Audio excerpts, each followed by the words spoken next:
Good evening, everyone. We're going to call the meeting to order. Rise for the pledge.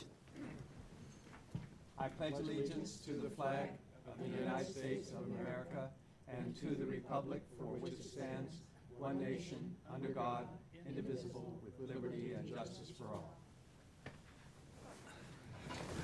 Welcome, everyone. We have a pretty good crowd tonight. Thank you for coming. Catherine, would you please take the roll? Yes. Director Wallace. Present. Director Nicholson. Present. Director Stewart. Present. Director Danielson. Present. Director Ethan. Present. Okay. Nancy, please Yes, introduce our speaker. we have two education sessions this evening. We'll start with a presentation on the hospital stroke program in the past fiscal year, 2011-2012. And we have Dr. Ash Jain here this evening to make that presentation. He's been in practice in the Bay Area for the last 19 years. His practice encompasses all areas of cardiovascular medicine, including general medicine, clinical and interventional cardiology, and peripheral vascular disease. His interventional experience includes head-to-toe revascularization of both arteries and veins. He's very active in the clinical investigations and use of new devices and technologies. He's introduced many innovative interventional techniques to Washington Hospital and other hospitals where he's practiced. He has developed an extensive clinical research program and is involved in multiple new device research technologies. He's the founder of Mission Cardiovascular Research Institute and has served as site principal investigator on dozens of multi-center clinical research trials and has written and presented many abstracts and publications in the field. His primary focus involves introducing the latest management techniques for patients at risk for heart and vascular disease. He also has remained committed to our community educational programs and recently completed a lecture series on the prevention of cardiovascular diseases. He's had a very strong presence and made a big difference in the medical care of our community. He studied internal medicine at Delhi University in India. He did his internal medicine residency at Georgetown University. He did his cardiology fellowship at Michael Reese Hospital in Chicago, and he did his interventional fellowship at the Ochsner Clinic in New Orleans. And with that, I'd like to turn this part of our education session over to Dr. Jain. Thank you, Nancy, and the board for letting me present our Washington Hospital Stroke Program. Before I start the presentation, I'm excited and happy about having Ms. Laura King Hahn from the American Heart Association and American Stroke Association to present us an award, which we've got for the, this is the second year I think we've got this award, which is an award that is presented to programs which are probably the top 5% in the country that follow all the protocols about the stroke and have good results. So I'm going to have Ms. Laura King Hahn present this award to us, as well as tell us about this award, and then the presentation will be to the board. Come along in.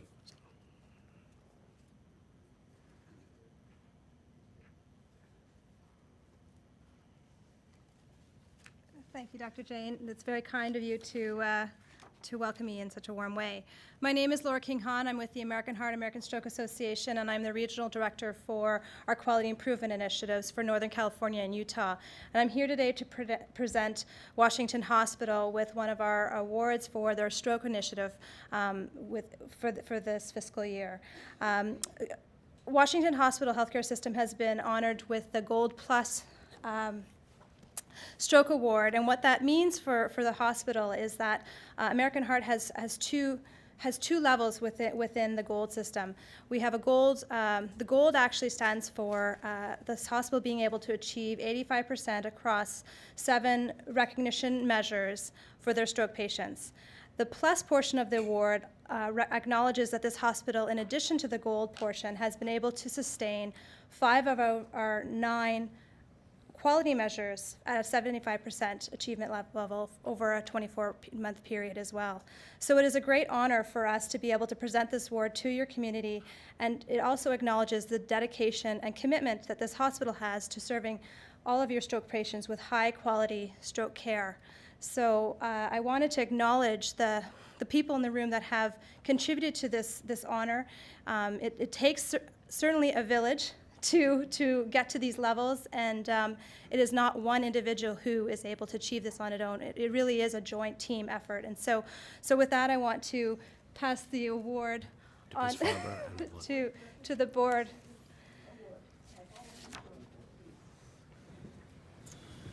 And then I'd like to take the time to acknowledge some key members. Certainly, Dr. Jane, you have provided enormous leadership to be able to, who do I hand this over to? To Mike. To Mike. And Mike's the president of the board. I'll let you hold it. Dr. Jane has been able to really champion this for many years within the Washington Hospital.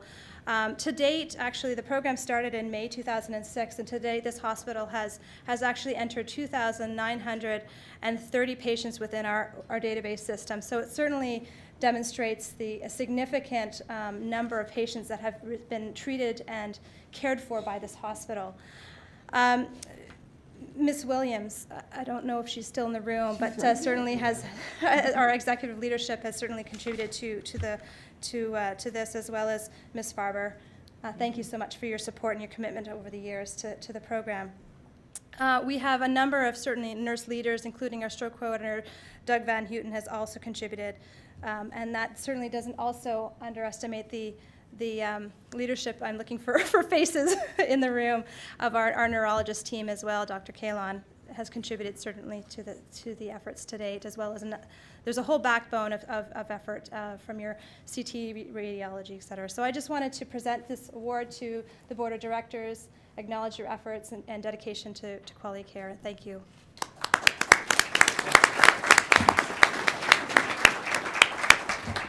You know, Ash, there's one more picture. I'd like all the members of the stroke team, the doctors and the nurses that work so hard to come up and get their picture taken with this. And Dr. Jane, and you, please. Thank you. I think, Nancy, you've got to be in the picture. I think This so is too. about the people that had hands on. Well, you need leadership. You need executive leadership. Otherwise, it Come on in, Nancy. doesn't have enough strength to back up. Look at this team. Oh, and Come on, it's Steph. also good. Nancy, come on in. You must be in. No, you guys did it. I got the chance to watch absolutely terrific performance. Let's get some good pictures. There we go. That's wonderful. Thank you so much. Thank you. Congratulations.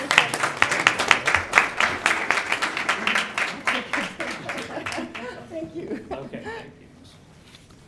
All right. I would like to present our report from the stroke program for the year 2011-2012. You might not know that the stroke program is not one individual or one specialty. It is a program that is made up of at least 12 services. And this was, when we started off, it was 7. And we've subsequently added 5 services over the last 5 years. And that is what has made us a complete stroke program today. We call it comprehensive, quote unquote, because there is no comprehensive stroke program by JCO standards today. And though there will be JCO standards comprehensive stroke program in the next 6 months or so. So it is, the stroke program is the patient's education and their participation, 911, EMS is involved, emergency room has important role to play. Then we have a special stroke nurse team, which I think makes us very different from any other program in the country, that we have a dedicated nurse that gets attached to the patient as soon as the patient arrives in the ER and takes care of that patient through the discharge. That is unique to our program and does not happen in most of the programs out there. Radiology is a key part of the program. So is the lab. The neurologists, they run the program 24/7 pretty much. Without them, you cannot provide the service. Then we added the neurointerventional IR 2 years ago, and that is what gave us the quote-unquote comprehensiveness of this program. We developed our 6 West as a stroke unit, so the nurses over there are specially trained in taking care of stroke patients.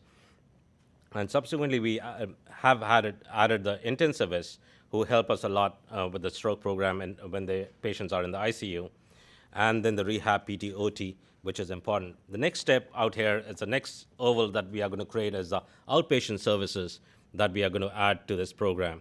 So this is a program that is growing on a daily basis kind of thing, and it's not one single specialty. The stroke census has changed over the years, and that is mainly because we started the first year with 350 patients. We grew up to 590 as we became the primary stroke center, and we were getting patients from the southern Alameda County. Then our census dropped a little bit because there were other primary stroke centers that mushroomed in the area. And so we were not getting the whole of southern Alameda County. But we started growing back again. And that is the good thing, that is now that even we have 3 or 4 primary stroke centers around us, we are still getting patients and growing, which is a good sign. And I think if we go comprehensive, I think we will be the only center in the Alameda County as of today that will be a comprehensive stroke center. Short of us, I think Eden is going to go for it. So even if we have half the county, I think we can maintain our numbers or grow on the numbers. The measures that we've just talked about that the stroke program monitors and maintains are the Get With the Guideline measures, and you can see that we are well above 85% goal in most of the measures, and in some of them we are at the 100% level. And so we monitor these on a monthly basis, and there were areas that we were running low, and we were able to correct them because of the comprehensiveness that we have in running the program. This is another parameter that we picked up a few years ago, and this is management of atrial fibrillation. Atrial fibrillation is a rhythm which causes strokes. It's an irregularity in the heartbeat, and that causes blood clots to form in the heart chambers, and these blood clots can travel from the heart to the brain and cause a stroke. So when you pick up this rhythm, it needs to be treated aggressively because of the risk of stroke is about in the range of 15 to 20%. And subsequently, what we've added to this is not only do we treat these patients aggressively in the hospital, but also we have started adding recognizing atrial fibrillation or diagnosing atrial fibrillation in the community. So our community screening programs now have a rhythm strip that we do so that we can diagnose this in the field. So that is will help us further in diagnosing and treating this rhythm. What that has done is that we see that our mortality rates are much lower than the national average. This is a risk-adjusted mortality rate for ischemic strokes, and you see that the national average is 5.5 per 100, and we are down at 4.4. 4.4 is the first year actual mortality. These are actual mortality rates, and this is 5.5 is the actual mortality rate. So we are 20% lower than the country for actual mortality rate. But for the adjusted mortality rates, that is risk-adjusted, we are far lower than the national average today. The national average is in the range of 4.8, 4.9, and we are in the range of 1.4, 1.5. So we are far better, and this has been, if you see that from 2010, we have improved tremendously. This is for ischemic strokes, and this is a graph for the ischemic and hemorrhagic strokes. Again, you see the same trend. The expected mortality is 10.9 national, we are at 9.2, and the risk-adjusted is 10.2 or 10.3 out there, and we are at the level of 6.1, 6.2. So the mortality statistics, we show that we are much better than the national average out there. What we do outside is stroke education, which is the integral part of our program. And we do it at 3 levels. One is the community education, second is the patient education, and third, the staff and MD education. The community education occurs at a lot of levels. There's a monthly stroke presentation. There's annual stroke awareness day that we hold in March. There are frequent talks for Rotary Club, Afghan Coalition, schools, and kids. A hospital-owned cable TV network focusing on health education presents a lot of our presentations. Monthly strokes support group, which Doug and the stroke support group makes it happen every month. And then we have quarterly meetings with Alameda County EMS to make sure that the county understands what the needs are for our county, and because we are one of the leaders in our county for the stroke program, and they do listen to us. The patient education also occurs at various levels. It's stroke education booklet that we provide them. There's bedside nurse teaching. There's claims on demand, which is available on internet. There's stroke nurse teaching programs that we have for the patients. There's rehab education. There's diabetes education, pharmacy teaching that occurs, and then there's an individualized plan for each patient called as a My Plan. That is individualized for the patient. At the staff and MD education, we have a case study conference every month. The first Wednesday of every month, we have a conference where we discuss cases that have happened in the last 30 to 60 days, and neurologists are present there, interventional radiologists, interventional neuroradiologists, the neurosurgeons, stroke nurses, and it's an open meeting where any nurse, MD, or staff is able to attend. We provide CMEs and CEUs to our attendees. We utilize all the data. We present all the data that is available on the patient during these presentations, and we focus on difficult cases with goal of working closer together for better outcomes. Also, we have a goal now of having the nurses trained in NIHSS certification, which is how you assess a patient with stroke. There are two scales. One is NIHSS, the other is Rankin, and the NIHSS is a much more elaborate scale. And we have a goal to teach all our nurses how to assess a stroke patient so that there is a standardization care and assessment and care. And we've started with our ICU, CCU initially, and then we will go house-wide. We say that we are a comprehensive center, quote unquote, because like I told you that there is no comprehensive stroke center by JACO standards today. And what that entails is that we do advanced imaging, we do CT angiograms and CT perfusion scans and MRIs on patients at admission most of the time. And then we have interventional neuroradiology services.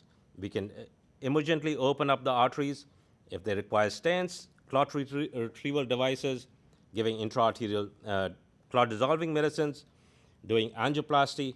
So whatever it takes to assess the artery in the brain and manage it, that is done at our hospital. And that is a program that was started 2 years ago and has helped us further advance the care for our stroke patients. This is some of the statistics from the interventional work that we've done.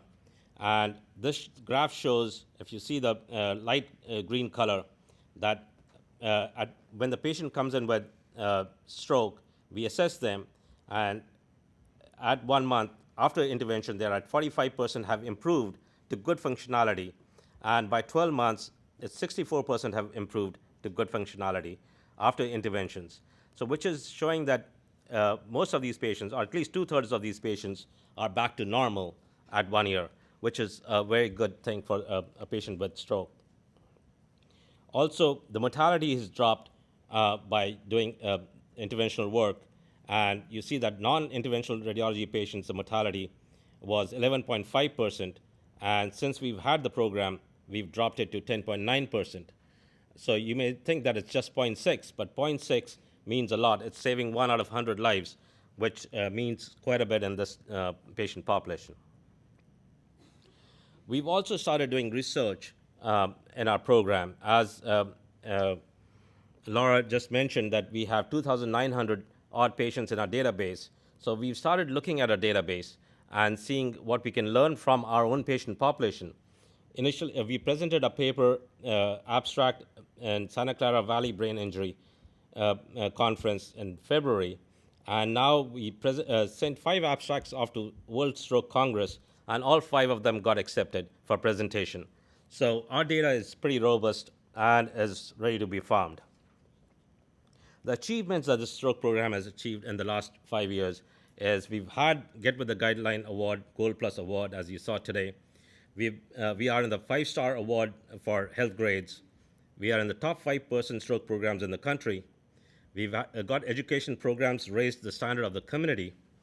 We have a stroke research program, as I just mentioned. And then we are heading towards the comprehensiveness of our stroke program because of the interventional radiology work that we do.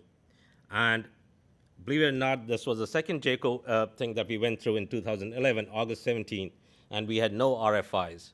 They were just commending our program and wanted to learn from our program rather than give us any negatives. So we have done pretty well over the last 5-6 years, and have grown to a stage where I think we are amongst the top programs in the country. Thank you.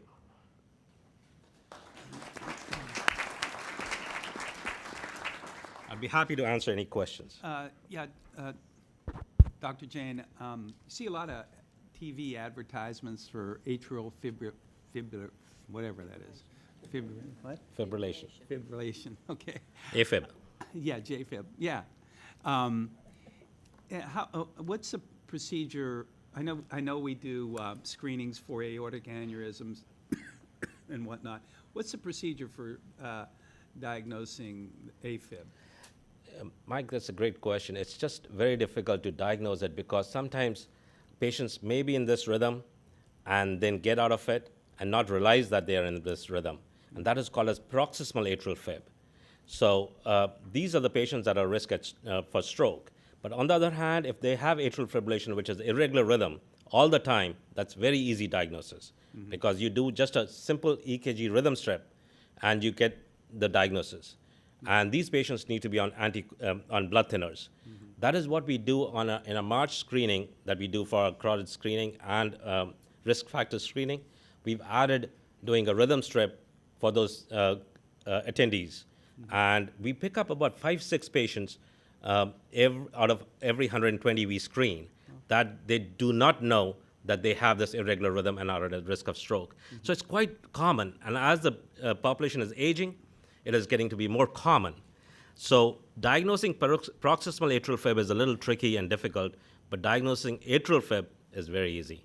And I think we should do more often this kind of screening. Yeah, okay, thank you.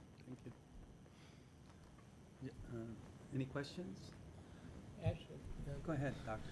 yeah, one of the questions I had was, the improvement of functional improvement at 3 months and at 12 months. It was pretty much the same, 65%, 65%. So does it pretty much stop at 3 months? See, as Jacob, you know that it's when the patients improve, as these are patients with debilitating diseases, they will improve in the first 90 days the most.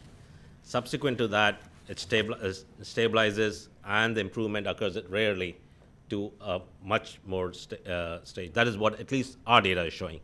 This is limited experience because the number of patients in the interventional group till date is in the range of around 50 to 60 patients. So I would not extrapolate this data to the whole patient population. But that is what we've seen in our IR, interventional radiology patient population. That is all I presented. I didn't present the whole stroke database. Okay, any other questions? Thank you, Dr. Jain. Thank you. Very much. Thank you. And congratulations on your program. Nancy? Now I'd like to turn your attention to the second part of our education session this evening. And the subject is our Medical Explorers Post. Christine Lavoie is here to speak to their successful year. I want to introduce her again. I know that you all are very familiar with her, but for our audience, I wanted them to know that she received her BS in nursing in 1972 from San Jose State University. She began her career here at Washington as an ER nurse, and in 1992 she obtained her master's in health sciences administration from St. Mary's College. She's worked for Washington Hospital for over 35 years, and she's held various positions of responsibility within the hospital, including nursing supervisor, quality assurance coordinator, chief of professional resources, as well as her current position as an associate administrator and chief of compliance. She's been the advisor for the Medical Explorer Post since 2003. With her this evening is Stacy Yee, who is the current president of Medical Explorer Post 539. She was born in San Jose, grew up in Fremont. She's currently a graduating senior at Irvington High School. She will be attending Rice University in the fall, studying biochemistry and molecular biology. She became interested in medicine at an early age and has always wanted a career in healthcare. She discovered the Medical Explorers in her sophomore year when she began volunteering at Washington Hospital, and she has served as activities coordinator during her junior year and as president during her senior year. And with that, I'll turn the program over to Chris. Thank you, Nancy, and thank you for having us here tonight to talk about this program. I'm going to just give a very brief introduction and then turn it over to Stacy. Medical Explorers is a Learning for Life program that is affiliated with the Boy Scouts of America. Medical Explorers was first implemented at Washington Hospital in 1967 by Dr. Richard Wood, who was a general practitioner in town. There was a few years there where they didn't have the program every year, but it has been in continuous operation since 1976. The program provides an opportunity for information and experiences in careers in healthcare for students age 15 to 21. This year's membership included representatives from all of the high schools in the Tri-City area, as well as a couple of local colleges and several of the local Catholic high schools. I truly am an advisor. The program, the club is run very much by the student officers, one of whom you are about to meet. I am amazed every year at the quality of these young people, of their interest, their energy. I always think that this is the ultimate in this group, that this group of officers is just, and every year the new group has new ideas. It's a rewarding experience, and I appreciate the opportunity to work with these people. And with that, I will turn it over to Stacy, who is an excellent example of the leadership of Medical Explorers.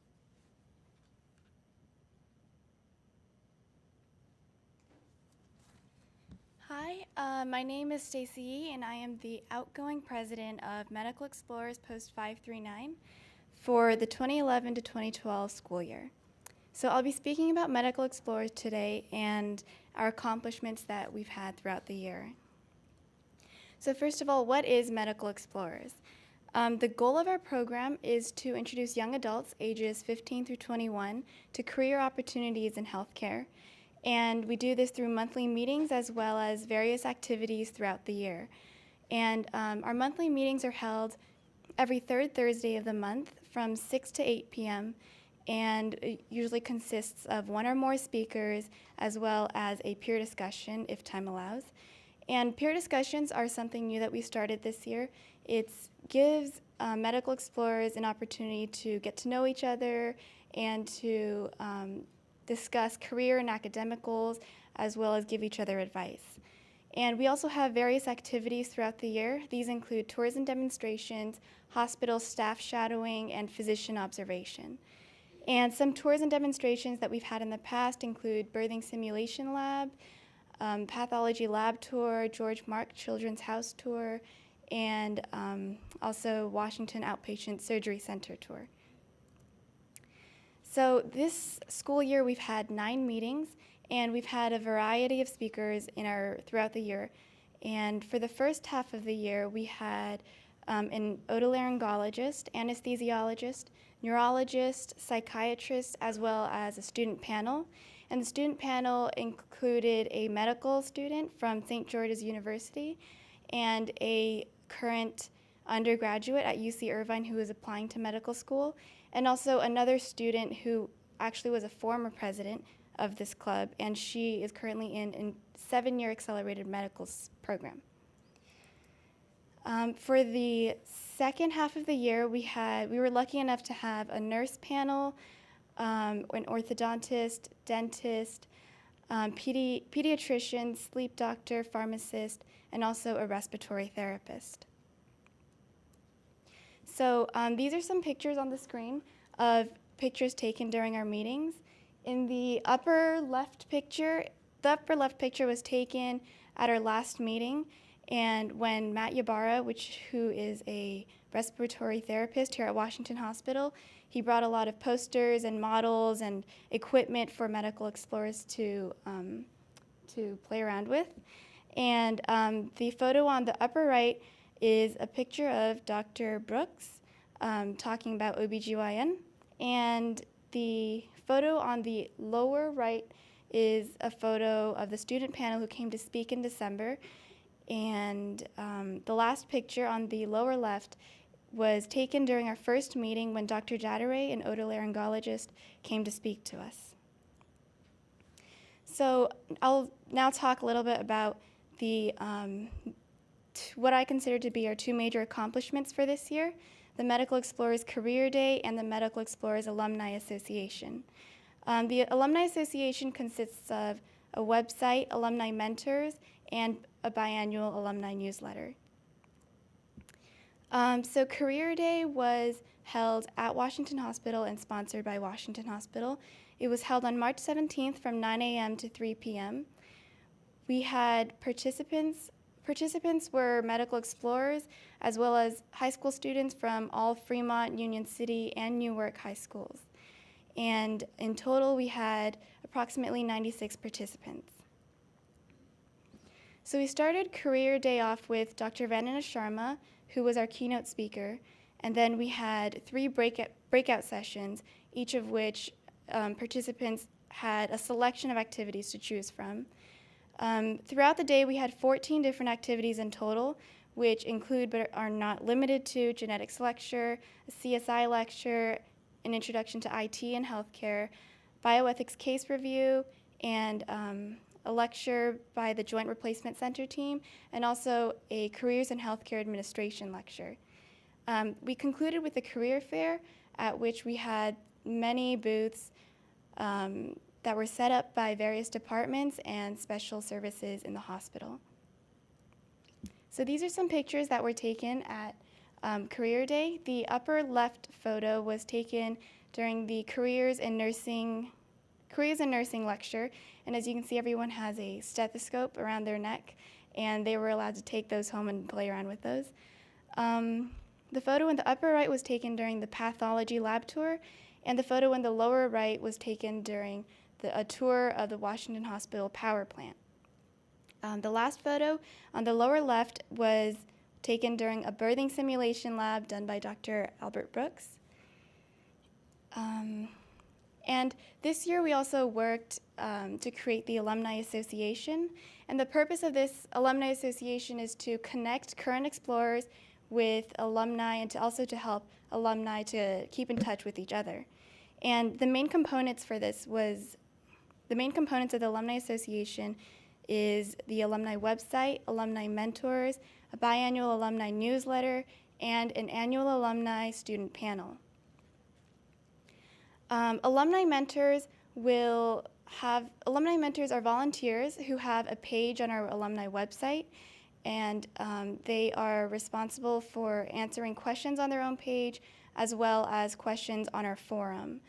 And the Alumni Association website consists of pages such as alumni mentors, forums, news, and resources. Our website will be launched by this fall. It's currently undergoing construction. And on the screen is a screenshot of the Alumni Mentors page on our website. So each alumni mentor will have an account for the website, and when you click on their name, it'll lead you to a biography and information page, and where explorers can post questions or send mentors private messages.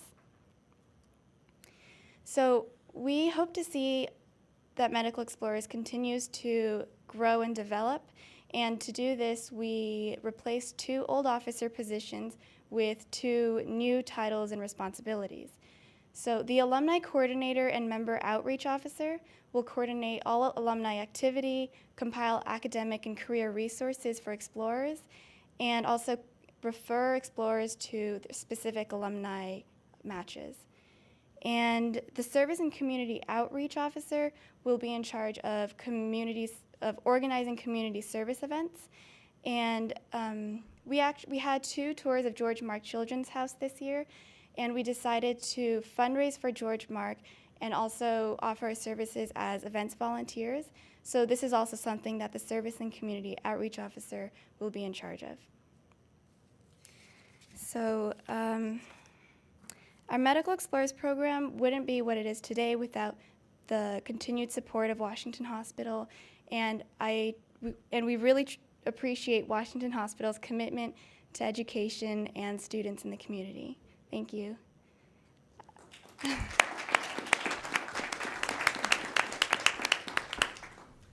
Thank you, Stacy. Any questions? Anyone there? Stacy, how do young people find out about you and to join the Medical Explorers?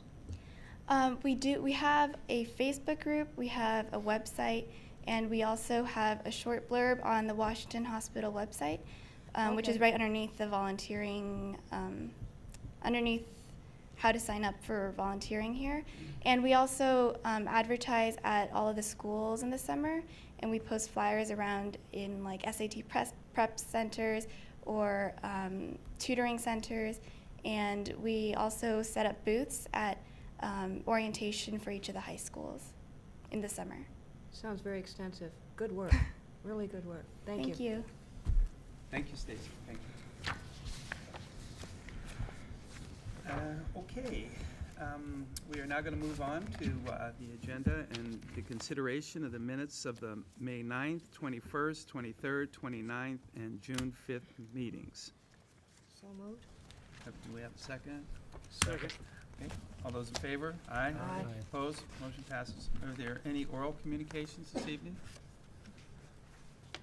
All right, then we are going to move to the written communications. Dr. Romano. Good evening. Thank you, Mr. Wallace. Good evening to you. I'd like to present the Credentials Committee action items for the month of May. We have 4 appointments: Li Zhang, a physician assistant; Graham Rodwell, a nephrologist; Rita Wadwani in pediatrics; and Ario Barzin in plastic surgery. For reappointments, we have the following: Luke B. in gastroenterology, Rona Brooks, pediatrics, Fulton Chen, physical medicine rehabilitation, Yasser Al-Sayed, maternal and fetal medicine in the consulting category, Kelly Hawes, a physician assistant, David Hemsey, internal medicine, Jan Hensdorf in orthopedics, Keith Jeffrey, physician assistant, Stephanie Cleese, a pediatrician, Savitha Krishnan, OBGYN, Pradeep Kumar, cardiology, Nancy Mark, anesthesiology, Eric Okamoto, plastic surgery, Pramila Ramachandran in neonatology, myself in plastic surgery, Barry Rose, Barry Rose in orthopedics, Alexander Sa in orthopedics, and Christine Wong in OBGYN. We would ask that you grant a 1-year reappointment from July 1st through June 30th of 2013 for Dr. Ali in cardiology, and a 6-month conditional reappointment from July 1st through December 31st for Dr. Jenny Multani in neurosurgery. 3 members have basically deemed to have resigned and that they did not complete a reapplication. That would be Drs. Russell Stanton and Janeed Khan, and also physician assistant David Coleman. There are 2 transfers in staff status. One is Dr. Ramesh Karapanini, who is a vascular surgeon and general surgeon who is moving from the active to the honorary status as he is contemplating retirement. The status will be effective October 1st, 2012. And Dr. Stephanie Cleese, Dr. Stephanie Cleese is transferring from active to ambulatory status. We would like to recommend advancement to active from the provisional staff for Robert Becker in anesthesia. And we would like to recommend discontinuing proctorship and advancement to the requested staff category for Christina Lee in medicine, provisional to active; Stephen Watt, oral and maxillofacial surgery, provisional to active; Feng Gao, registered nurse first assistant from Allied Health Provisional to Allied Health. Kimberly Kurtz, Megan Wynn, both physician's assistants from the provisional to the Allied Health staff. Keith Flagger, a perfusionist from provisional to Allied Health. Lauren Stark, physician assistant from provisional to Allied Health. And Dr. Andrea French, a surgeon from provisional to active. We would like to recommend extension of proctorship and continuation of the provisional category from July 1st through December 31st of 2012 for Christine Wynn, pediatric and gastroenterology specialist on the provisional consulting staff. And we would like to recommend that you extend the proctorship and the provisional category from April 1st through September 30th of this year for Stephen Siegel, who is an orthopedic surgical hospitalist. He will stay on the provisional active staff. And I believe that's the end for this month. Thank you. Okay, may I have a motion for the approval of the credentialing action items, please? Move for approval as presented. Second. Okay, all those in favor? Aye. Opposed? Motion passes. Thank you. Sharon, good evening. Good evening. As the Washington Hospital Service League president, one of the most exciting things that I get to do is to present to the board the Service League's annual healthcare scholarships given each year. Interviews were held on May 7th and 8th. 10 very qualified and deserving applicants appeared and were interviewed by the scholarship committee, which consisted of Gail Tomita, who was chair, Jeannie Yee, who's our first vice president, Fee Hugh, which is our second vice president. And in addition to that, we had 2 nurses, Christina Folks and Gina Lynn Nakdak. And I would like to give a special thank you to both of those very busy ER nurses for giving of their time and insight in the selection of our winning candidates. The following students were selected as this year's recipient. Miss Stacy Yee was given the Josephine Walton Scholarship, which is a $1,000 4-year renewable. Miss Becky Hugh was given the Catherine Fusco Scholarship, again, a $1,000 4-year renewable. Mr. John Donner was given the Rose Burgess Memorial Scholarship, which is a $1,000 one-time scholarship. And Miss Nicole Bonilla was given the Anna Eola Honorary Scholarship, $1,000 one-time award. Interestingly, while not a requirement, all 4 have been given many volunteer hours here at Washington Hospital. As Jeannie Yee says, if you ever find yourself feeling hopeless and discouraged about the future of our society, serve on the scholarship committee.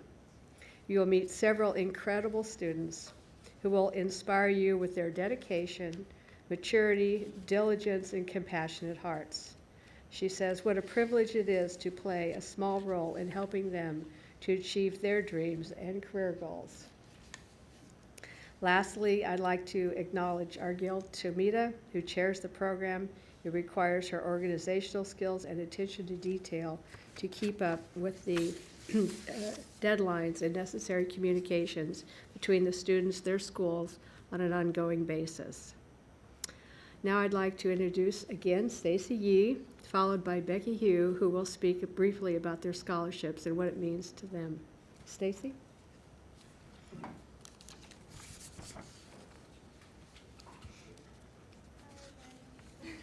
My name is Stacy, and I'm so grateful to be chosen for this scholarship. I'm currently a graduating senior at Irvington High School, and I will be attending Rice University in the fall to study biochemistry and molecular biology. I've always been fascinated by the human body, and after I lost my mom to cancer when I was 10, this fascination quickly turned into a passion for medicine. And I'm so thankful for Washington Hospital to give me the opportunity to give back to my community through volunteer work, and also to help me experience and explore different careers in healthcare through the Medical Explorers program. Volunteering as a newborn photographer at Washington Hospital has been an incredible experience, and it's really strengthened my interest in pediatrics. And I was introduced to pediatric oncology and palliative care on a tour that I took with Medical Explorers to George Mark Children's House. And it was really a life-changing experience because it helped me to realize the value of life, and also it inspired me to pursue these fields. And my interest in oncology was even further developed when Dr. Vandana Sharma allowed me to shadow and learn from her. And I took a serious interest in palliative care when I spoke to Ellen Quozo at Medical Explorers career fair at Washington Hospital. Washington Hospital has really touched me and changed my life in many ways. And I could not have imagined how much Washington Hospital would have meant to me when I first came here to volunteer. And the doctors and the staff here at Washington Hospital serve as an inspiration to me. And I'd like to give special thanks to Chris Lavoie, who has helped me to grow as a leader and as a person during my time at Washington Hospital. And now, as I prepare to go to college for the next 4 years, Washington Service League is sending me off with even more support and encouragement. And words can't describe how grateful I am for this. And I can only hope to one day have as big of an impact on other people as Washington Hospital has had on my life. Thank you. Thank you, Stacy. And Becky? Hello, my name is Becky. I just graduated last Saturday from James Logan High School, and I'm going to be attending the University of California, Irvine in the fall. I'm going to be a nursing science major, and I plan on becoming a nurse. Ever since I was little, I always really wanted to do something, like to have a career where I helped people. I never really knew what that was, and I kind of like changed around for a while.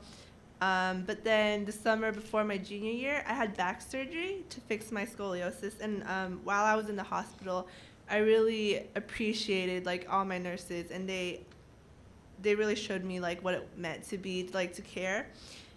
And they were always there, and they provided me with what I needed. And after that, I had like a stronger interest in the healthcare field. So I started volunteering here.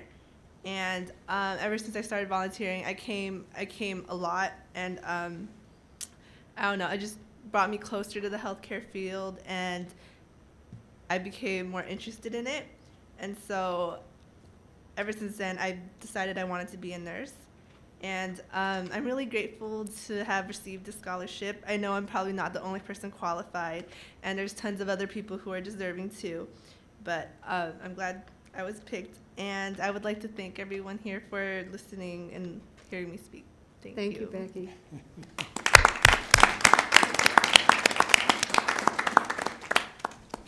Well, thank you both, and keep up the good work. Yes, please. Sharon? Yes, that's it. Thank you, Sharon. You're welcome. Okay, Dr. Romano? Yes, thank you. The following is a summary of the medical staff report. We presently have 12 pre-applications that have been sent, yet to be returned. You'll note 5 of them are from the same group, East Bay Cardiovascular and Thoracic Associates. We have 15 pre-applications that were sent and approved. Pre-applications were sent and returned and approved for an application, and those were sent. We have 19 applications currently being processed. 5 of those are also from one group, Diablo Infectious Diseases. There were 4 applications approved tonight, and we have 11 which are tentatively scheduled for next month, 11 applicants. And so overall, we have 521 members of the medical staff and allied health. 394 of those are the active and provisional active staff members. 25 are allied health and allied health provisional members. Thank you, Dr. Romano. Any questions? Thank you. All right, we are now going to move on to the hospital calendar. Okay, I'd like to start with the construction update and have Ed Van give his report.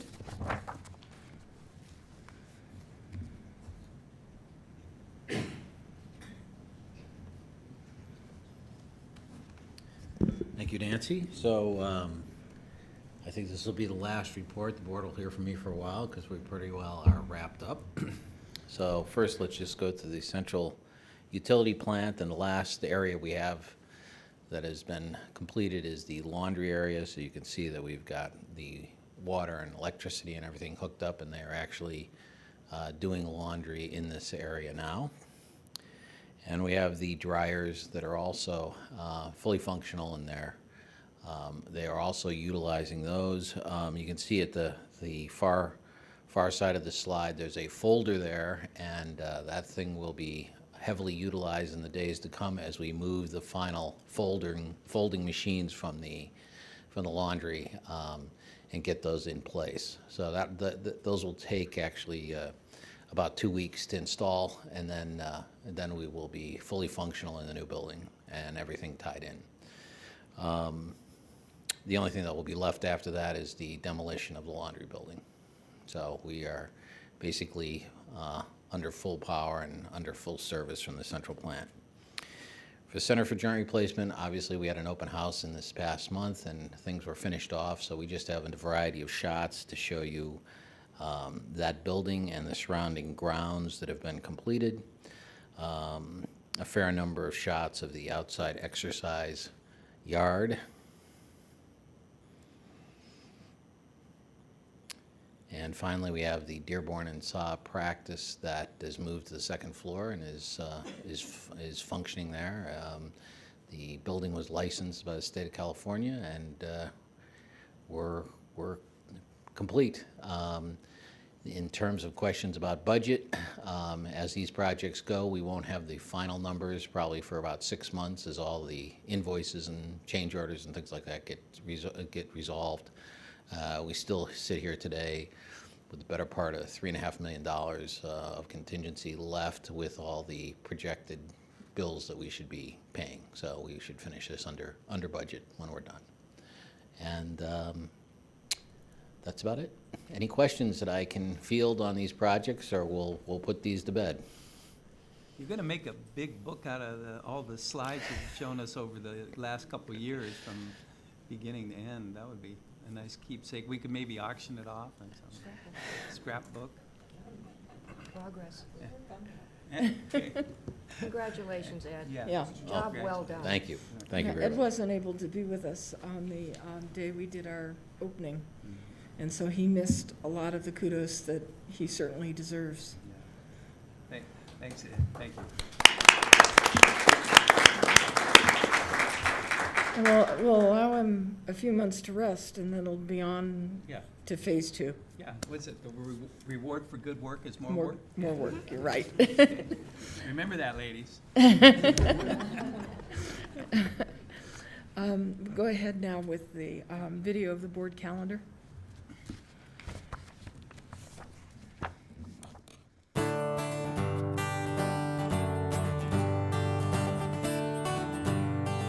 Past health promotions and outreach events include: on May 1st, Ellen Kuzo, RN, presented Quality of Life Matters.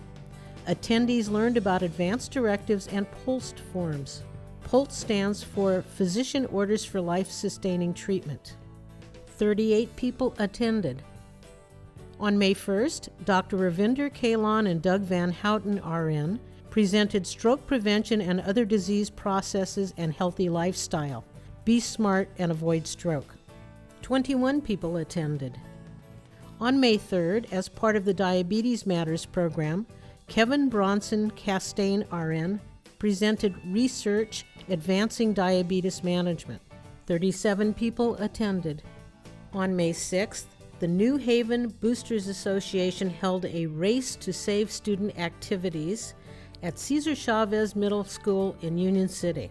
The 5K event was a fundraiser to preserve sports programs in the New Haven Unified School District.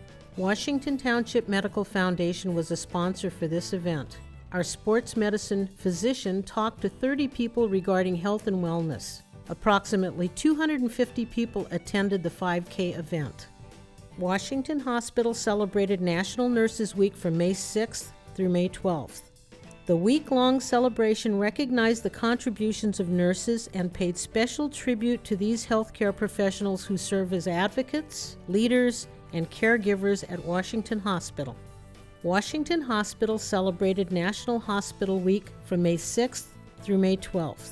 Employees and volunteers were thanked and recognized for their dedication to quality patient care and service, and for living the patient-first ethic. On May 7th, Hospital Week activities kicked off with the annual Employee Health and Safety Fair. The event was an opportunity to motivate and inspire employee health and safety. More than 500 employees and volunteers attended with interactive booths, including cholesterol, glucose, and osteoporosis screenings. On May 8th, Washington Hospital provided an employee and volunteer appreciation lunch as part of National Hospital Week. 2,200 people participated. On May 10th, Washington Hospital held Have a Break on Us. Also in honor of National Hospital Week, employees and volunteers were invited to take some time out and have a break. 1,800 people participated.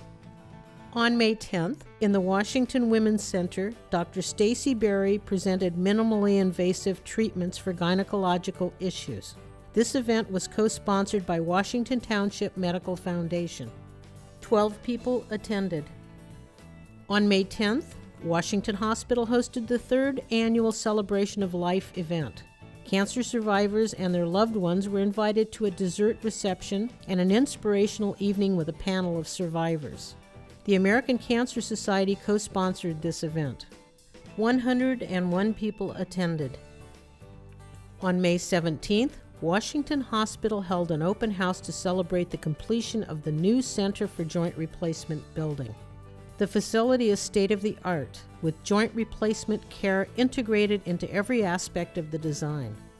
The joint replacement program is renowned for excellent patient outcomes and was ranked by Health Grades among the top 5% in the nation for joint replacement for 6 years in a row, and the best for joint replacement in the Bay Area. The program completes over 1,200 joint replacements annually. On May 19th, the City of Fremont Recreation Services Division hosted the Kids in Kites Festival at Central Park. This event, which was co-sponsored by the Washington Township Medical Foundation, allowed our pediatricians to promote health and wellness in newborns, children, and adolescents. According to the City of Fremont Recreation Services Division, over 10,000 people attended the event throughout the day. Also on May 19th, the Washington Hospital medical staff hosted the annual Medical Staff Picnic, a fiesta. The event was held at Quarry Lakes in Fremont. 123 people attended. On May 21st, Dr. Sanjeev Jain presented on the causes and treatment methods for managing allergies and asthma. 25 people attended. On May 22nd, Dr. Annamalai Verapan presented Crohn's disease and colitis risk for colorectal cancer. This program was co-sponsored by Washington Township Medical Foundation. 25 people attended. On May 23rd, Dr. Sabiha Rashid presented new advances in lupus. 23 people attended. On May 29th, the new Center for Joint Replacement building underwent a licensing survey by the California Department of Health Services. This survey is required before new facilities are given a license to operate. On June 1st, the new Center for Joint Replacement was cleared by the Department of Health Services for patient occupancy. Patients were seen in the new building starting June 4th. On June 2nd, Nancy Farber, Chief Executive Officer for Washington Hospital, and Patricia Danielson, board member of the Washington Township Healthcare District Board of Directors, represented Washington Hospital at the Ohlone College Annual Citizen of the Year Luncheon and Scholarship Presentation, honoring former City of Newark Mayor Dave Smith. At the Ohlone College Luncheon, Washington Hospital presented 2 scholarships to Ohlone College students who are pursuing careers in the medical field. The Washington Hospital Scholarship was presented to Elizabeth Laborde, who is training to be a respiratory therapist. The second scholarship, the Nancy Farber Scholarship, was presented to Ivy Hugie. Ivy recently lost her husband and young son to cancer and is training to be a nurse while raising her 2 sons as a single mom. Upcoming health promotions and community outreach department events include: on June 15th from 11 a.m. to 4 p.m., Washington Hospital will be participating in the Fremont Bank Health and Safety Fair. On June 19th from 10 a.m. to 2 p.m., Vida Reed RN will speak at the Alma Via Assisted Living Facility at their first annual health education fair. She will address diabetes management. On June 20th, from 12 noon to 1 p.m., Maggie Villagomez RD will prepare delicious and nutritious dishes at the summer salad demonstration. On June 23rd, from 11 a.m. to 4 p.m., Washington Hospital will participate in the East Bay Regional Parks Parks, Healthy People Festival. The event will be held at Quarry Lakes. Washington Hospital is a sponsor for this event. Washington Hospital staff will be at the festival promoting health and wellness. On June 28th, from 6 p.m. to 8 p.m., the City of Fremont Summer Concert Series begins. Washington Hospital is the presenting sponsor. The event will take place at Central Park. Washington Hospital staff will be at every concert providing health and wellness education and information. On June 30th, beginning at 10 a.m. through July 1st at 10 a.m., the American Cancer Society will host the Relay for Life event at the California School for the Deaf in Fremont. This 24-hour walkathon raises money and awareness to save lives from cancer. Washington Hospital is a major sponsor of the event, given our focus on providing a wide range of cancer services to our community. The Washington Hospital Healthcare Foundation report. Earlier this month, in conjunction with the open house for the new Center for Joint Replacement building, the foundation hosted a donor reception that was attended by over 100 donors. At the reception, Foundation President Demetrius Schaefer unveiled the donor board and room plaques, honoring those who contributed to the Center for Joint Replacement building campaign. The Golf Committee of the Washington Hospital Healthcare Foundation is diligently organizing this year's golf tournament. On June 25th, the foundation will host this event at Black Hawk Country Club. The event will benefit hospice care and cancer services at Washington Hospital. Sponsors have been generous with their support. The Washington Township Healthcare District Board of Directors report. During the month of May, District Board of Directors represented the district at the following community events.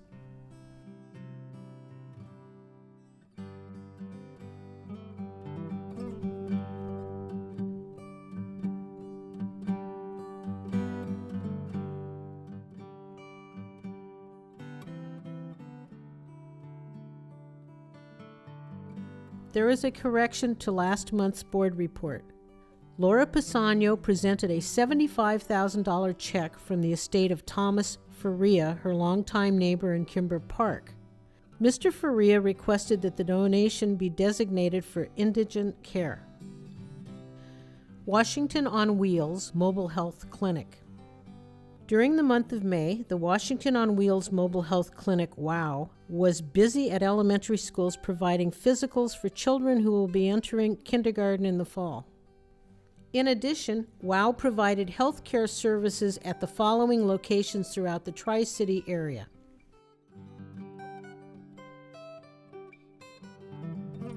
Internet marketing. Washington Hospital's website remains very active. The hospital's employment section remains the most viewed web page. Other active sections include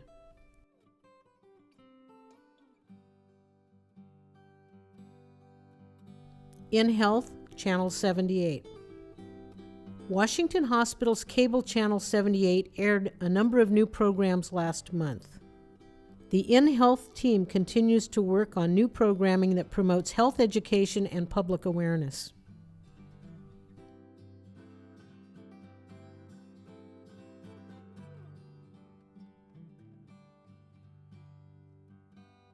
WIA. During the month of May, the Washington Hospital Employees Association, also known as WIA, participated in the Employee Health and Safety Fair. The Washington Women's Center has been designated an American College of Radiology Breast Imaging Center of Excellence. This prestigious designation was awarded based on breast imaging services having earned accreditation in all of the college's voluntary breast imaging accreditation program and modules, in addition to the mandatory mammography accreditation program. Washington Hospital has earned numerous top health grades awards for 2012, which recognize the outstanding care provided to the community. The awards include Health Grade's 5-Star Award for Neurosciences and a 5-star rating for back and neck surgery for 3 years in a row. For the second year in a row, Washington Hospital is a 5-star recipient for stroke care. The hospital was also named as a recipient of the 2012 Health Grade Stroke Care Excellence Award and ranked among the top 5% in the nation for treatment of stroke. These distinctions place Washington Hospital in an elite group of hospitals across the nation. Washington Hospital is the only hospital in the Bay Area to be named among the 100 best in the nation for joint replacement and ranked among the top 5% in the nation for the 6th year in a row. The orthopedic program at Washington Hospital also achieved a 5-star rating from Health Grades for joint replacement for 7 years in a row, total knee replacement for 7 years in a row, and total hip replacement for 9 years in a row. For more information on any of the programs mentioned, visit WHHS.com or call 1-800-963-7070.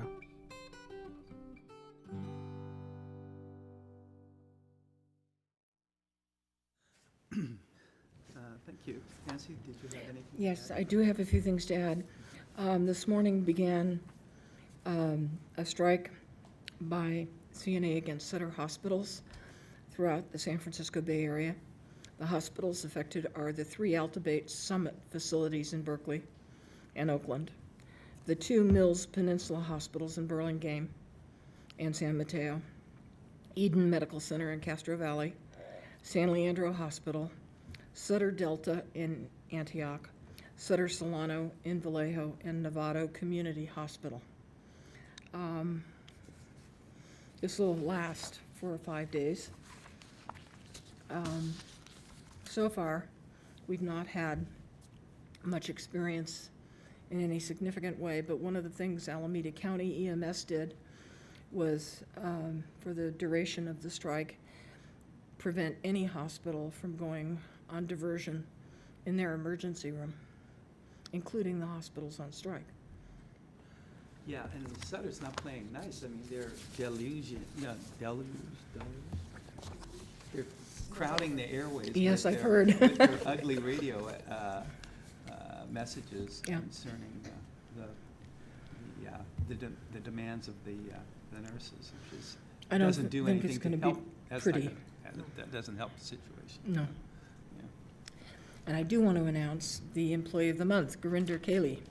She joined Washington Hospital team as an RN in July of 2004, and she transitioned to case management in October of 2006. In her role as a case manager, she manages challenging cases as well as cases with long length of stay. She is able to work with patients and families, guiding them to the appropriate level of care while remaining professional and keeping to the patient-first ethics. She's able to overcome barriers to discharge without showing frustration, which is in and of itself a huge achievement, and remains empathetic towards the patients and their families. Through diligence and dedication, she's had an impact on the hospital length of stay. She's known as Guri to her coworkers, who say she's efficient, resourceful, and does an excellent job with difficult cases and long-term patients, and she's easily accessible to the staff.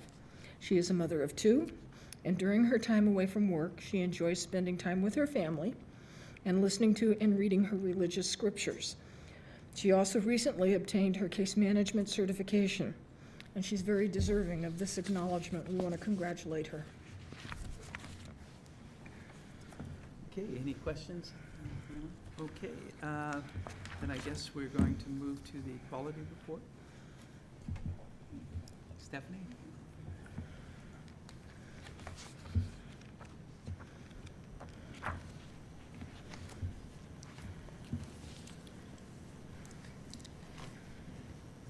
This is the Quality and Patient Safety Dashboard for quarter ending March of 2012. And as always, there's definitions in terms of what's a gold, benchmark, internal benchmark, and comparative rate. Looking at our patient safety, looking at handoff communication, this is when the patient is handover from one caregiver to the next. We continue to meet goal, and we have met goal for the past 2 years. With procedure timeout, again, this is another patient safety goal. We were a little less than 100% goal because of emergent cases. The cases were looked at, and opportunities in terms of documentation the staff was educated. And this is when you make sure it's the right patient, it's the right procedure, it's at the right time. So this is something that has been integrated in terms of how we provide care. Looking at falls with moderate injury, we continue to be below the CalNOC and NDQI, which is the National Database for Nursing Quality benchmark. Even though we are below goal, we continue to have a very aggressive fall program. We have looking at making rounds frequently, doing the 4 Ps, making sure that the patients know how to use the call light. That was something that was newly integrated in terms of the handoff communication. So we continue to make sure and to ensure that the patients are safe at all times. So severe sepsis mortality, we know early identification, early treatment save lives, and we have been an early adopter of the sepsis program for the last few years. The benchmark is that of the Moore Foundation benchmark, and we continue to be at least 25% below the benchmark for the last 2 years in meeting goal. This is another nursing sensitive indicator, pressure ulcer prevalence.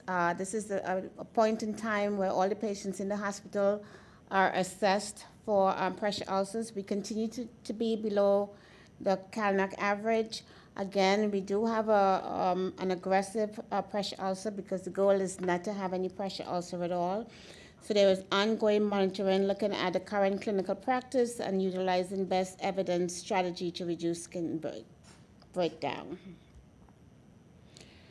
Looking at our nosocomial, which is our hospital-acquired MRSA, and this is infection rate, and this is infection in the blood.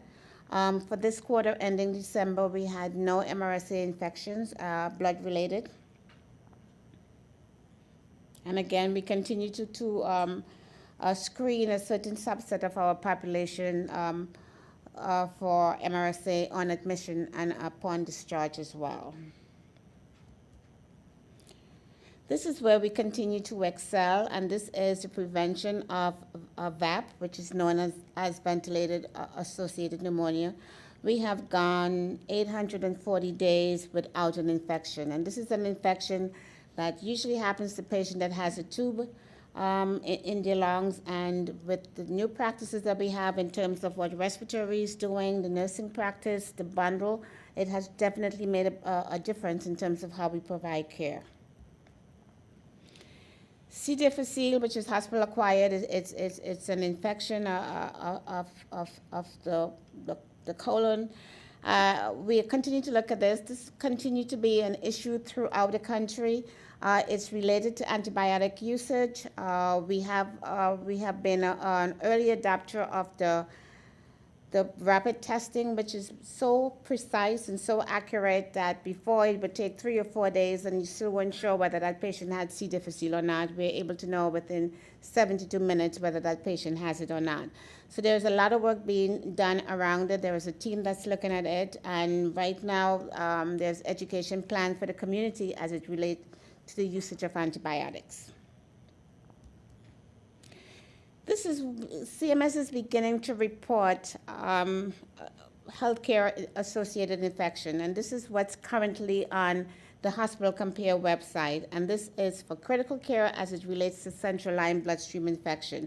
And this is for January through June for 2011. And at this point in time, you notice we are better than the state and national average because we had no central line infection for that period. It continues to be a challenge, but we continue to work on it in terms of looking for opportunities to prevent it. These are the core measure data. It's for quarter ending March, which is the last quarter, but it's also what's currently on the Hospital Compare website as it relates to our data and for that particular period. You have to remember that the information that's on the CMS website is a rolling 4 quarters. And it's also refreshed periodically, and this was last refreshed in May. So we are looking at our data compared to the state and national average. And many of the indicators, and this is for AMI, we were at the state or better than both the state and the national average. So when you look at aspirin on arrival or aspirin on discharge, or even primary PCI within 90 minutes of arrival, you know, time is muscle, we were 100% for that time period.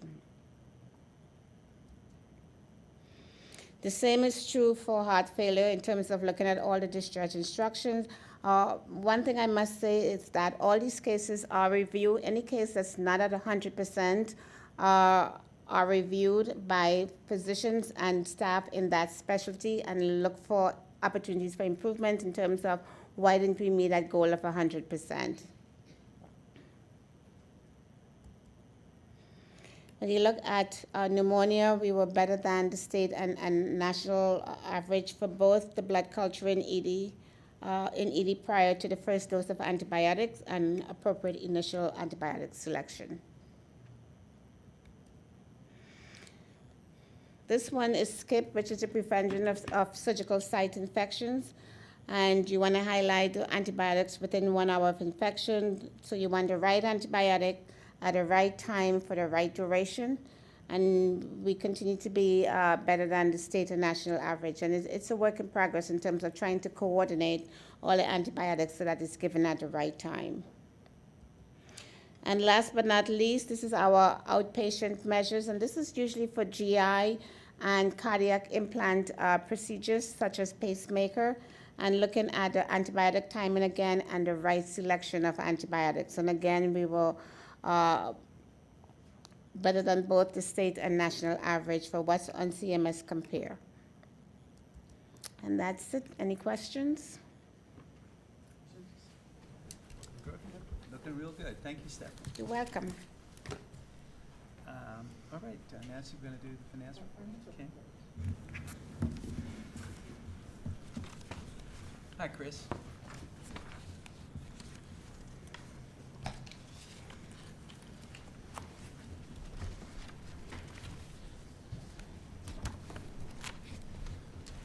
Okay, good evening. Tonight we will look at the operational financial results for April 2012. Average daily census for the month came in at 164.7. The budgeted anticipated 191.2. Admissions were 88 below budget at 987, and patient days were 793 below budget at 4,942. Our average length of stay came in about 5.8% below what we expected in the budget at 5.02. Moving to utilization, the case mix index for the month was higher than we expected in the budget at 1.515. We had 144 deliveries in April. We had expected 162. Surgical cases were 27 below the budget at 339.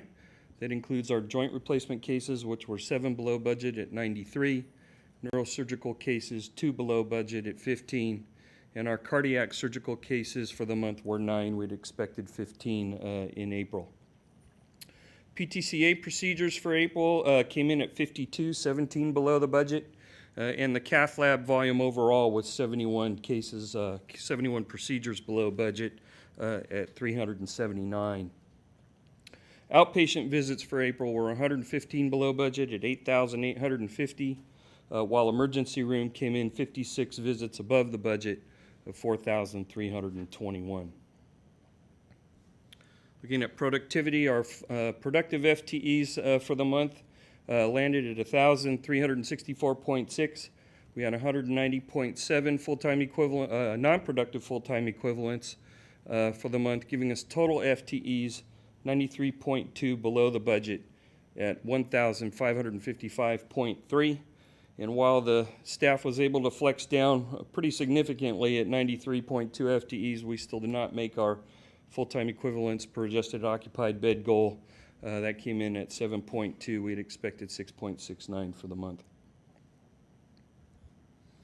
Moving into financials, as always, we'll look at our Governmental Accounting Standards Board presentation, and I always like to remind folks who aren't familiar with this, this is the presentation we use for our audited financials. Total patient revenue for the month came in a little bit more than $13.1 million below the budget at $152,573,000. Our contractual write-offs for the month came in really close to budget at 74.37%, giving us net operating revenue about $3.5 million below budget at $39,403,000. Operating expenses for the month came in a little more than $2.5 million below budget at $39,421,000.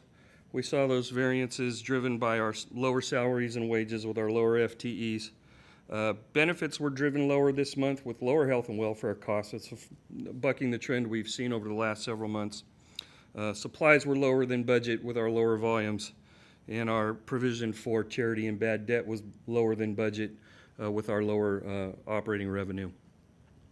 So we end April with, from a GASB perspective, with an operating bottom line at about break even, about $1 million below what we expected in the budget.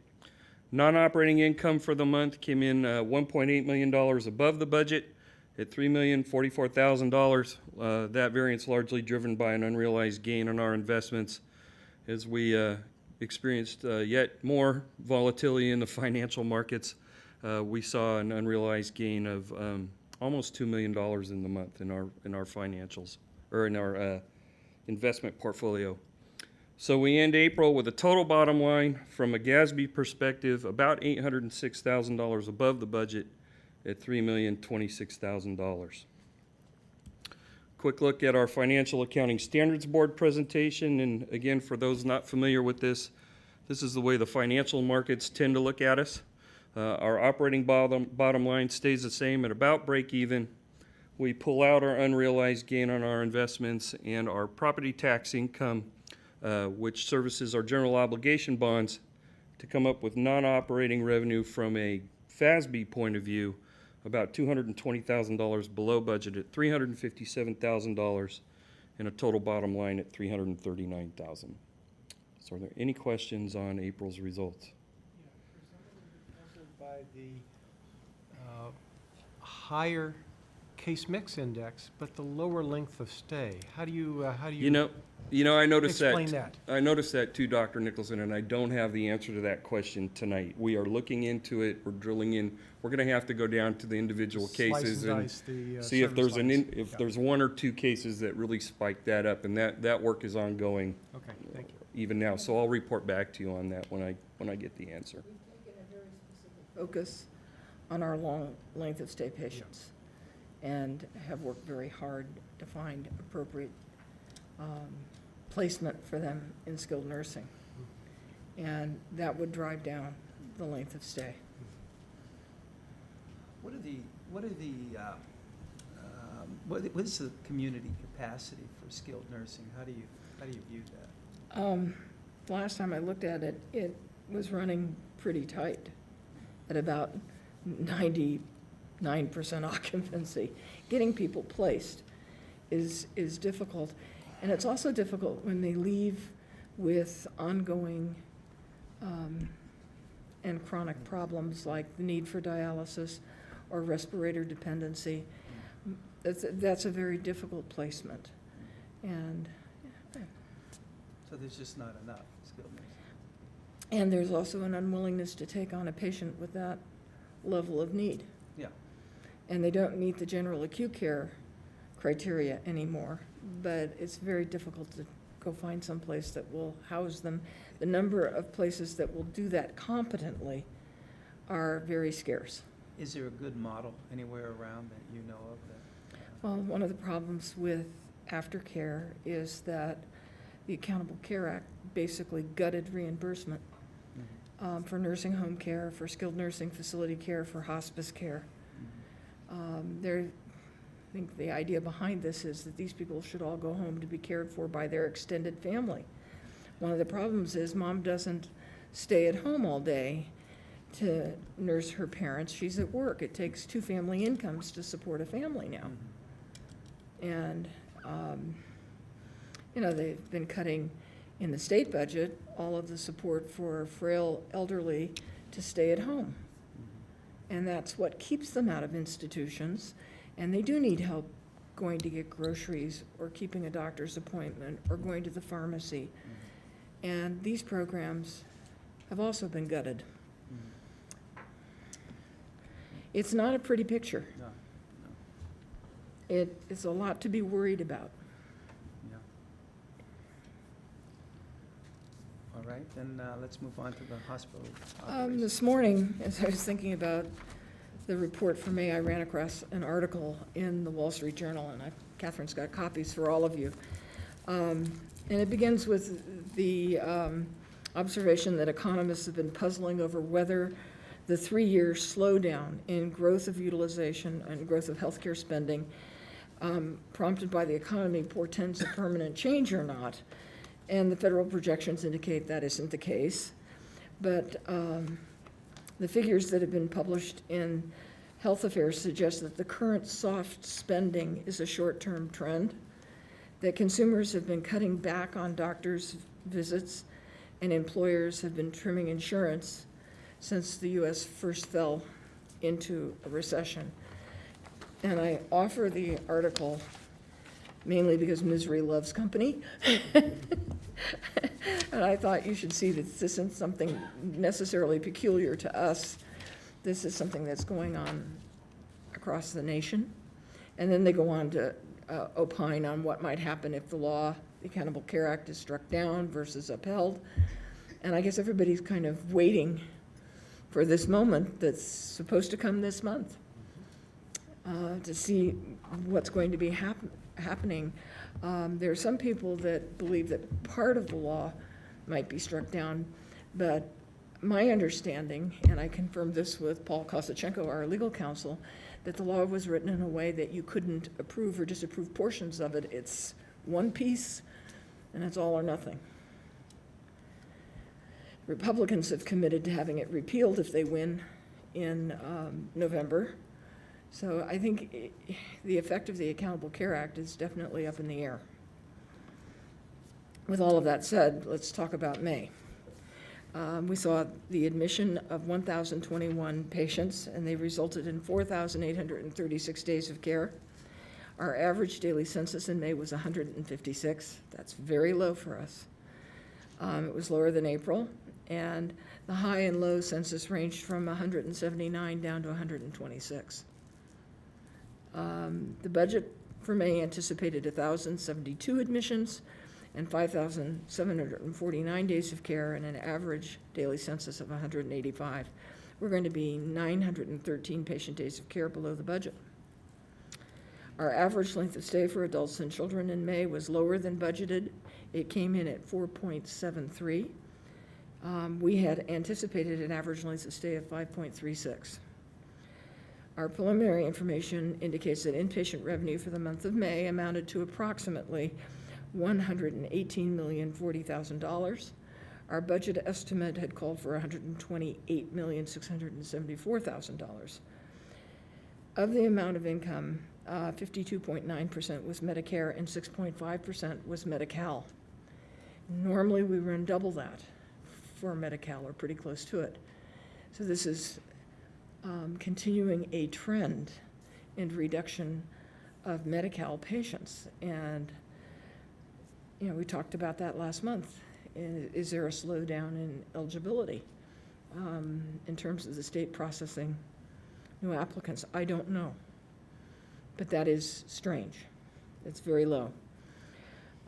So we had a total of 59.4% in government program revenue. The birthing center is a bright light. We had more babies than we planned. We planned for 160, we had 174. By comparison to a year ago, there were 157 deliveries in the hospital. Surgery in May, we had 365 cases in the hospital. We had budgeted for 367, so we're just 2 under. It's a healthy volume in the operating room. 630 cases were seen at the outpatient surgery center. They had budgeted for 571, so they did quite well. For the month of May, there were 389 cases seen in the cath lab, including 45 PTCAs. Total cath lab cases were lower than budget by 49. PTCAs were lower than budget by 22. Inpatient cath lab procedures were 63 less than anticipated in the budget. Outpatient procedures were 14 higher than expected. The outpatient visits for the month of May were above the budget of 8,846. We recorded 9,479 visits.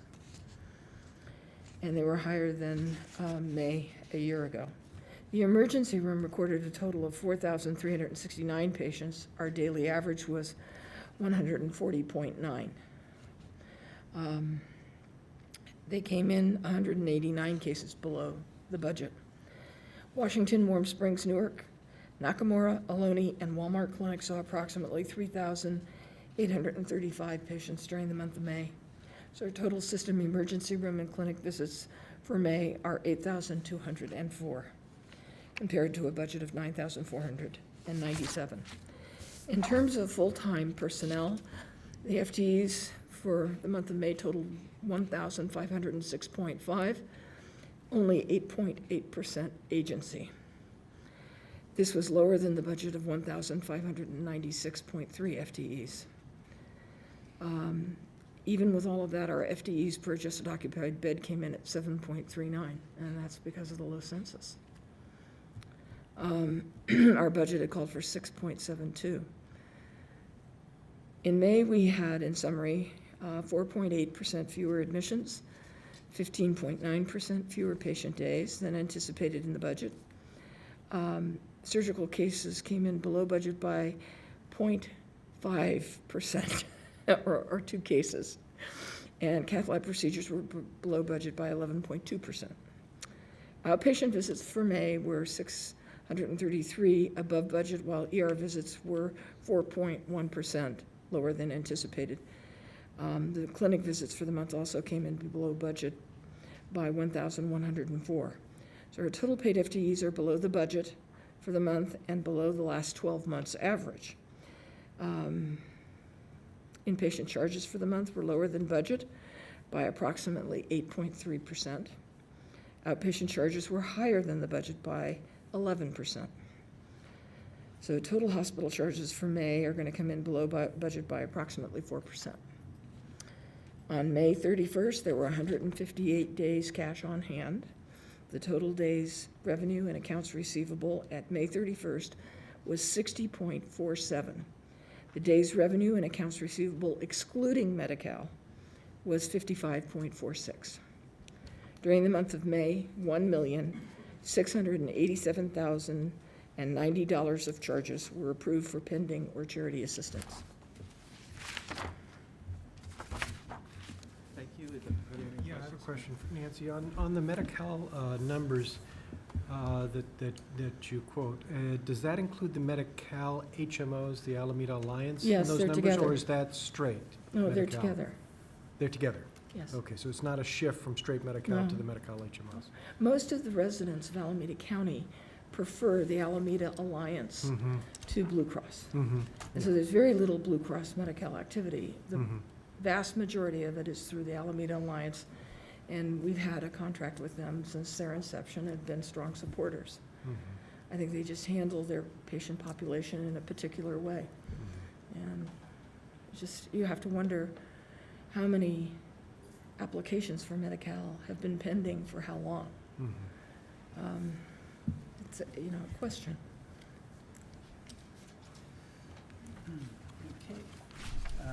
We're going to now move to the action items.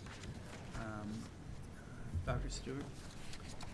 Mr. President, I move for adoption of resolution number 1121, which provides for the continuing expenditure authority and authorizes the chief executive officer to make any and all appropriate expenditures necessary for the continued operations of the Washington Township Healthcare District and the Washington Township Development Corporation.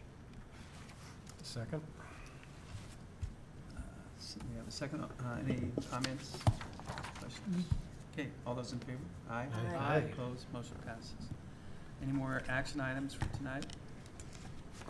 Young ladies, I was trying to remember this quote that I think I'm gonna mess up, but I think John F. Kennedy said it, and it goes something like, the future greatness of any society is directly related to the present prospects of its youth. And I think you two are both shining examples of why we shouldn't worry too much, and I know that down the road you're gonna straighten out all this healthcare mess, so. Thank you for coming. We're going to now adjourn to a closed session of the board. Welcome back, everyone. We are now going to convene the open session and announce that no actions were taken during the closed session. Is there any other business this evening? Seeing none, this meeting is adjourned. Thank you.